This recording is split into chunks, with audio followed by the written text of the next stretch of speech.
বিদ্যুৎ খাতে বকেয়া ব্যাপকভাবে কমিয়ে আনার লক্ষ্যে চলতি অর্থ বছরে ভর্তুকির পরিমাণ 40,000 কোটি টাকা থেকে বৃদ্ধি করে সংশোধিত বাজেটে 62,000 কোটি টাকায় উন্নীত করা হয়েছে।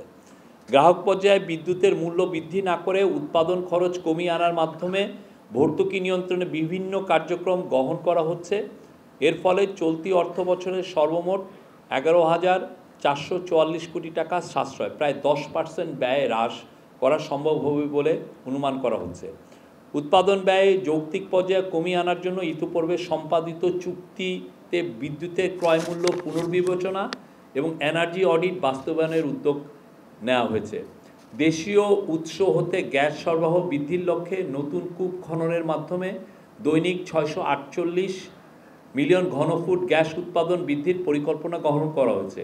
2028 সালের মধ্যে তা বৃদ্ধি করে 1500 মিলিয়ন ঘনফুটে উন্নীত করার পরিকল্পনা নেওয়া হয়েছে।